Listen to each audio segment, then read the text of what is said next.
All right, folks. Well, the way that this administration finds new ways to mess things up is really actually quite impressive. It's probably the only thing that's very impressive about this administration so far. And though I'm pretty sure Pete Hegseth has sent many different text messages that he probably regrets after a alcohol-infused haze, this one might be the worst. Today we have an article from the Atlantic's editor-in-chief, Jeffrey Goldberg, titled, "The Trump Administration Accidentally Texted Me Its War Plans. U.S. national security leaders included me in a group chat about upcoming military strikes in Yemen.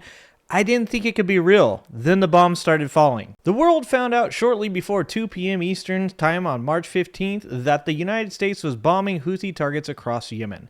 I, however, knew 2 hours before the first bombs exploded that the attack might be coming. The reason I knew this is that Pete Hegseth, the Secretary of Defense, had texted me the war plan at 11:44 a.m. The plan included precise information about weapons, packages, targets, and timing. On Tuesday, March 11th, I received a connection request on Signal from a user identified as Michael Waltz. I assumed that Michael Waltz in question was President Donald Trump's national security advisor. I did not assume, however, that the request was from the actual Michael Waltz. It immediately crossed my mind that someone could be masquerading as Waltz in order to somehow entrap me. It is not at all uncommon these days for nefarious actors to try to induce journalists to share information that could be used against them. And as we all know, in the day and age of Donald Trump and Elon Musk, we can't trust almost anything that we see. So very smart on Goldberg's part here. 2 days later, Thursday at 4:28 p.m., I received a notice that I was to be included in a Signal chat group. It was called the Houthi PC Small Group. A message to the group from Michael Waltz read as follows: "Team, establishing a principal group for coordination on Houthis, particularly for over the next 72 hours. My deputy Alex Wong is pulling together a Tiger team at deputy agency's chief of staff level." The message continued, "Please provide the best staff POC from your team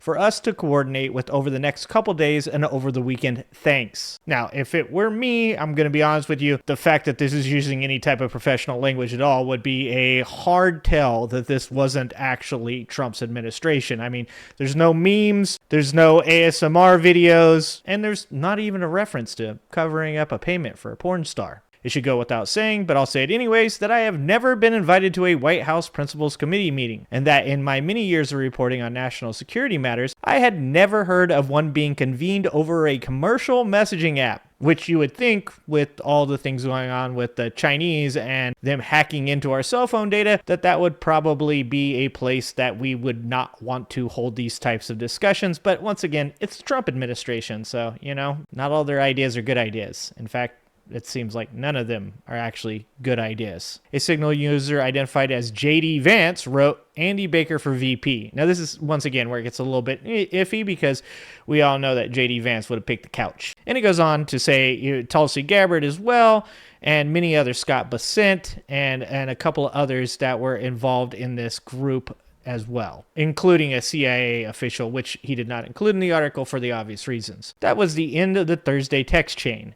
After receiving the Waltz text related to the Houthi PC small group, I consulted a number of colleagues. We discussed the possibility that these texts were part of a disinformation campaign initiated by either a foreign intelligence service or, more likely, a media gadfly organization, the sort of group that attempts to place journalists in embarrassing positions and sometimes succeeds.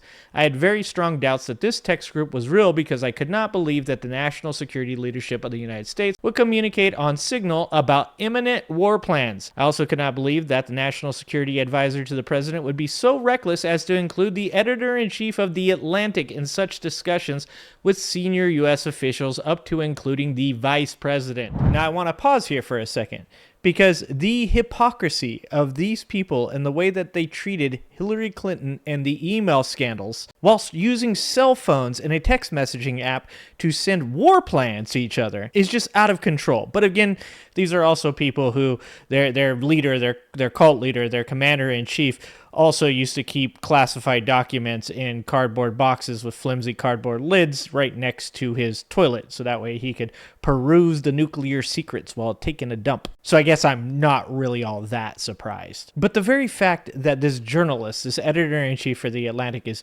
literally sitting there trying to decide whether or not this is a scam or not really just shows exactly how insane some of the things going on inside of this administration are. I mean, this is buffoonery of a level that has not been seen before. And I mean, we had George Bush Jr. as the president at one point. But this is just the start. So wait.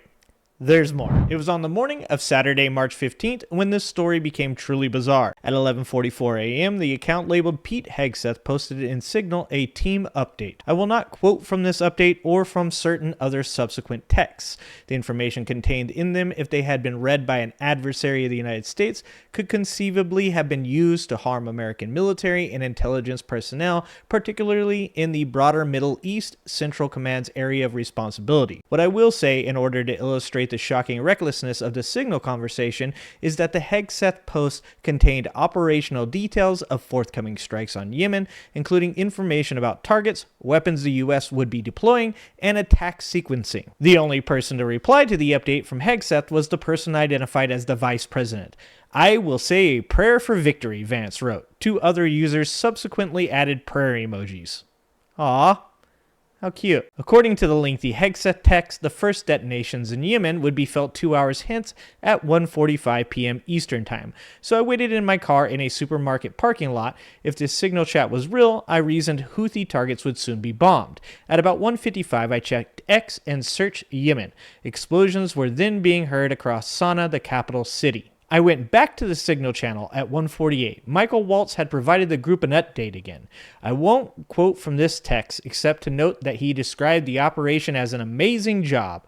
A few minutes later, John Ratcliffe wrote a good start. Not long after, Waltz responded with 3 emoji: a fist, an American flag, and fire. Others soon join in, including MAR, which he's presuming is Marco Antonio Rubio, who wrote, "Good job, Pete and your team," and Susie Wiles, who texted, "Kudos to all, most particularly those in theater and sitcom. Really great. God bless." Steve Witkoff responded with 5 emoji, 2 hands praying, a flexed bicep, and 2 American flags. It's an emoji off in, our administration's group while they're talking about bombing the Yemen cities. Yeah.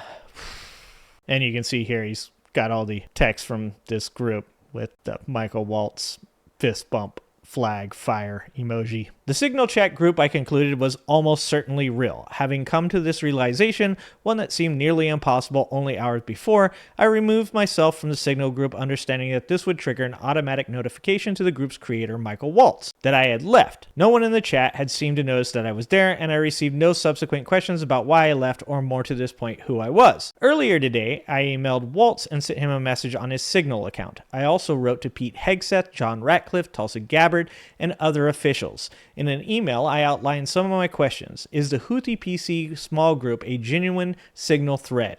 Did they know that I was included in this group? Was I, in the off chance, included on purpose? If not, who did they think I was? Did anyone realize who I was when I was added or when I removed myself from the group? Do senior Trump administration officials use Signal regularly for sensitive discussions? Do the officials believe that the use of such a channel could endanger American personnel? Brian Hughes, the spokesman for the National Security Council, responded 2 hours later confirming the veracity of the Signal group. This appears to be an authentic message chain, and we are reviewing how an inadvertent number was added to the chain, Hughes wrote. The thread is a demonstration of the deep and thoughtful policy coordination between senior officials. The ongoing success of the Houthi operation demonstrates that there were no threats to troop or national security. Goldberg goes on to say, I have never seen a breach quite like this. It is not uncommon for national security officials to communicate on Signal, but the app is used primarily for meeting, planning, and other logistical matters, not for detailed and highly confidential discussions of a pending military action.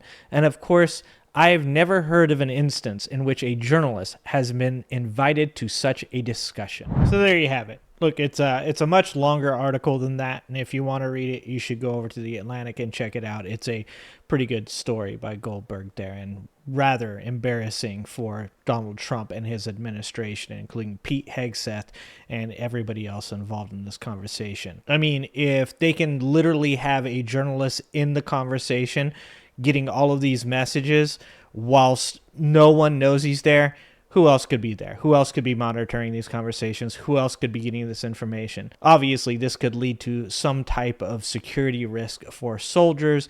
And also just, I mean, at the end of the day, do we really need to see these guys celebrating, the destruction of cities and such with fire emojis and fist bumps and all that craziness? And as I said before, it's rather hypocritical, but that doesn't really surprise me because this whole administration is about hypocrisy. It's about taking people's freedom of speech after telling everybody about how they're all about freedom of speech. It's about telling people that Biden was an expansionist and he was, trying to move further and further into this new world order, all while now we hear Donald Trump talking about Greenland and talking about Canada and talking about taking Mexico and the Panama Canal. I mean, the hypocrisy just doesn't seem to end. And it should really come as no surprise to any of us that something like this could happen within this administration, because this is the level of professionalism that you get when you hire a Fox News reporter to be the head of the military. Anyways, you guys let me know what you guys think about this down in the comments.